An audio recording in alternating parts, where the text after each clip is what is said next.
This is Top Accolade Global News Update. I am Abiodun Mohammed. Residents of the Ukrainian capital, Kiev, were urged to head to air raid shelters early on Friday as sirens wailed across the city, a day after Russia carried out one of the biggest area assaults since it started the war in February. Shortly after 2 a.m., Kiev's city government issued an alert on its Telegram messaging app channel about the air raid sirens and called on residents to proceed to shelters. Oleksiy Kuleba, governor of Kiev region, said on Telegram that an attack by drones was underway. He witnessed 20 kilometers south of Kiev heard several explosions and the sound of anti-aircraft fire. Ukraine's military said 16 Iranian-made Shahed drones were launched and all destroyed. Kiev mayor Vitaly Klitschko said 7 were aimed at the city and that one administration building was partly destroyed. Kiev says Iran is supplying Moscow with drones for its air attacks, but Tehran says it last sent drones to Russia before the war started. The General Staff of Ukraine's Armed Forces Friday morning report said Russia had launched 85 missile strikes, 35 air strikes, and 63 strikes from multiple rocket launch systems in the past 24 hours.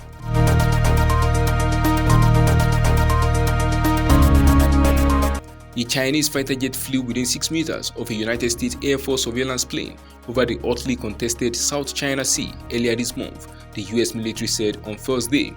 On December 21st, a Chinese J-11 fighter pilot performed an unsafe maneuver during an intercept of a US Air Force RC-135 aircraft, according to the US Indo-Pacific Command, which also released a video clip of the incident. Footage of the encounter shows the Chinese jet fighter flying within several meters of the nose of the much larger surveillance plane, a maneuver which the US said had forced its pilot to take evasive measures to avoid a collision. The US said its aircraft was flying lawfully while conducting routine operations in international airspace. The US Indo-Pacific Joint Force is dedicated to a free and open Indo-Pacific region and will continue to fly, sail and operate at sea and in international airspace with due regard for the safety of all vessels and aircraft under international law, the US military said in a statement. In recent months, Chinese warplane pilots have been accused of flying dangerously close to aircraft, notably of several US allies patrolling geopolitically sensitive locations in the region.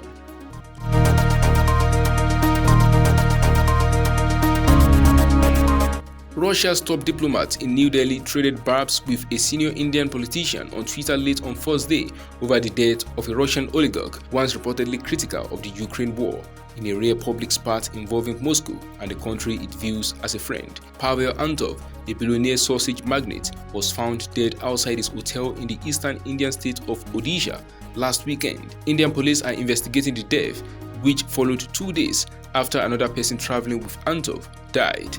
On Thursday, Manisha Tiwari, a former Indian minister belonging to the opposition Indian National Congress Party, questioned why the bodies of the 2 men had been cremated when they were Christians. Akil Poirot says burnt bodies tell no tales, he wrote on Twitter, referring to Agatha Christie's famous fictional Belgian detective. Russian ambassador to India, Denis Alipov, was quick to respond. Also on the social media platform, the diplomat thanked Indian officials for the probe into the death, but then hit out at Tiwari. Tiwari later tweeted back seemingly unconvinced. Meanwhile, the Indian Ministry of External Affairs said on Thursday it would let the police carry out their investigations and did not want to jump the gun on possible causes for Antov's death.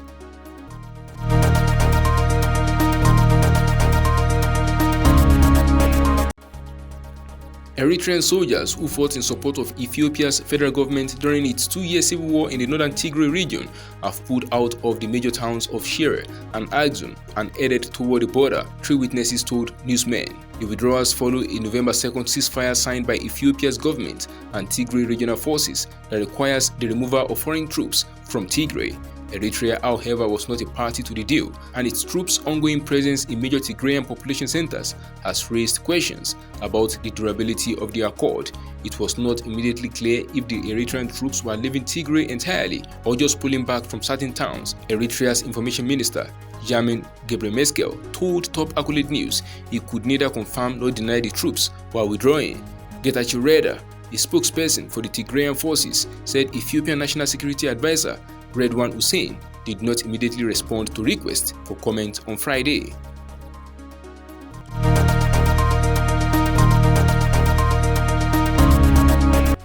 As COVID-19 infections surge in China, The US Centers for Disease Control and Prevention is considering sampling wastewater taken from international aircraft to track any emerging new variants, the agency told reporters. Such a policy would offer a better solution to tracking the virus and slowing its entry into the United States than new travel restrictions announced this week by the US and other countries, which require mandatory negative COVID tests for travelers from China. 3 infectious disease experts told pressmen travel restrictions such as mandatory testing have so far failed to significantly curb the spread of COVID and function largely as optics, said Dr. Michael Osterholm, an infectious disease expert at the University of Minnesota. The United States this week also expanded its voluntary genomic sequencing program at airports, adding Seattle and Los Angeles to the program. That brings the total number of airports gathering information from positive tests to 7, but experts said that may not provide a meaningful sample size.